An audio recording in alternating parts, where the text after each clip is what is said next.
குருவே சரணம்.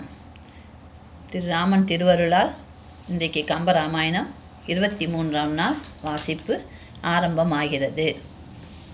இதுவரை கங்கையின் கதையை ராமலட்சுமணருக்கு கூறி வந்த விஸ்வாமித்திரர் மேலும் தொடர்ந்து, சக்கரவர்த்தி திருமகனே, திருமால் உலகை அளந்த காலத்தில் மேலே சத்தியலோகத்திலே சென்ற அவருடைய திருவடியை பிரம்மன் தன் கை கமண்டல தீர்த்தத்தால் கழுவினான். அந்த ஸ்ரீபாத தீர்த்தமே கங்கா நதியாக பெருகியது. இந்த கங்கா நதி பூலோகத்திற்கு பகீரதனால் கொண்டு வரப்பட்டதால் பகீரதி என்றும், ஜக்னு முனிவரின் வாய் வழியே சென்று காதுகளின் வழியாக வந்ததால் ஜாக்னவி என்றும் 2 பெயர்களை பெற்றது என்று கங்கையின் சிறப்பையும் அதன் வேறு பெயர்களையும் கூறி முடித்தார்.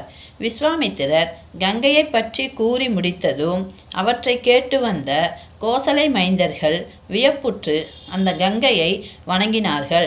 பின்பு மூவரும் புறப்பட்டு போய் கங்கையை கடந்து விசாலை நகரத்தை அடைந்தார்கள்.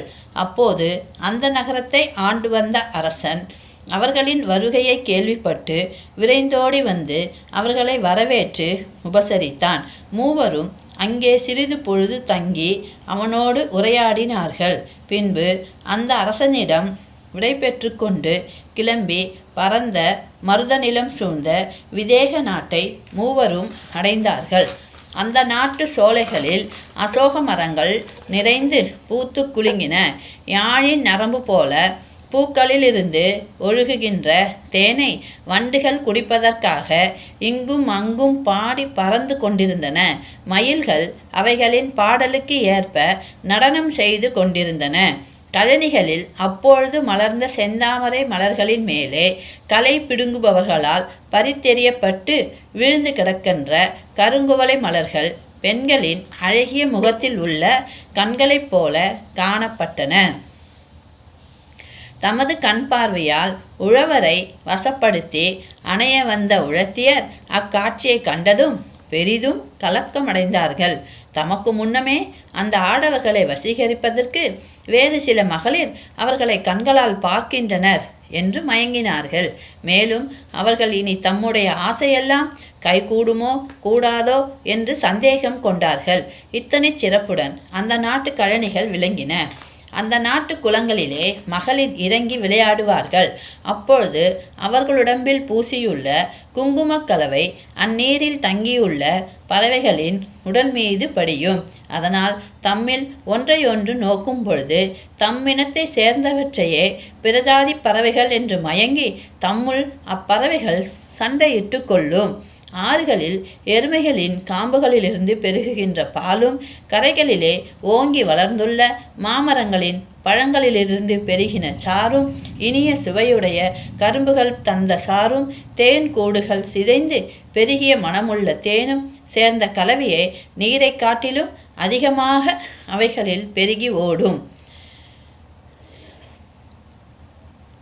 அங்குள்ள நீரோடைகளில் பஞ்சின் நூலினை காட்டிலும் மெல்லிய இடையானது பாரத்தை பொறுக்க மாட்டாமல் மெலிந்து ஒடியும்படி மலைச்சிகரம் போல் ஓங்கியுள்ள தனங்களையும் மழை போல் குளிர்ந்த கண் பார்வையுமுடைய மங்கை பருவமுடைய இளம்பெண்கள் நர்த்தனம் செய்கின்ற நாடகசாலையிலே உடனிருக்கும் பாடகர்கள் மத்தளத்தை முழங்குவதனால் எழும் இனிய ஓசைக்கு அஞ்சி ஓடுகிற பெரிய இளமையான எருமைகள் போல் விழுந்து கலக்கும்.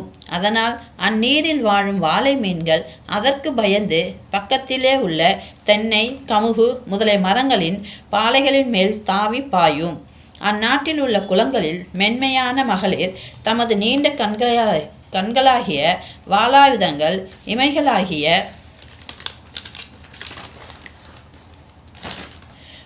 உரையின் மேல் சென்று மறையுமாறு கண்களை மூடிக்கொண்டு பரந்த நீரிலே இறங்கி குளிப்பார்கள். அப்பொழுது மகளிர் கைவளையல்கள் ஒலிக்க நீரில் மூழ்கி மேலே எழுவது பார்க்கடலை முன்பொரு சமயம் கடைகையில் திருமகள் அக்கடலிலிருந்து மேலெழுந்த காட்சியை போல் இருக்கும். இத்தனை சிறப்புடைய விதேக நாட்டுக்கு வந்து சேர்ந்த ஸ்ரீராம லட்சுமணர்களும் விஸ்வாமித்திரரும் மிதிலை நகரை சுற்றியுள்ள மதிலுக்கு வெளியே தங்கினார்கள். அப்போது அங்கேயுள்ள கௌதம முனிவரின் மனைவி அகலிகை கல்லாய் கிடக்கும் இடத்தை கண்டனர். அந்த கல்லின் மேல் ஸ்ரீராமபிரானது திருவடி நடந்து வரும்பொழுது அவரை அறியாமல் பட்டது. அதனால் தன் சாபம் நீங்கி கல்லுருவம் மாறி நல்லுருவம் பெற்றாள் அகலிகை. உடனே கௌசிக முனிவர் ராமபிரானை நோக்கி, பகீரத சக்கரவர்த்தியின் வம்சத்தில் பிறந்த குமாரனே, இப்பொழுது சிலை வடிவம் நீங்கி பெண் வடிவு பெற்று மகிழ்வோடு நாணத்தினால் இங்கு ஒதுங்கி நிற்பவள் கௌதம முனிவரின் பத்தினி. தேவேந்திரனின் தீவினையை விரும்பி செய்ய, அதனால் கௌதம முனிவர் அவனுக்கு 1000 கண் ஏற்பட சாபம் அளித்தார் என்று கூறினார். ஸ்ரீராமர் அதை கேட்டு வியப்புற்றார். முனிவர் பெருமானே, இவளோ உலகத்தாய் போன்று குற்றமற்றவளாக தோன்றுகிறாள். இப்படிப்பட்டவளுக்கு கல்லாக மாறும் நிலை நேரிட்டதென்றால் இந்த உலகின் நடப்பை என்னென்று சொல்வது?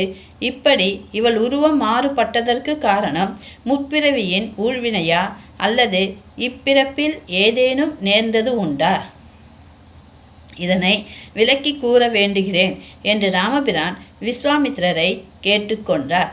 விஸ்வாமித்திரர் அக்கணமே ராமச்சந்திரமூர்த்தியின் விருப்பத்திற்கு இணங்கி அகலிகை சாபம் பெற்ற கதையை கூறத் தொடங்கினார்.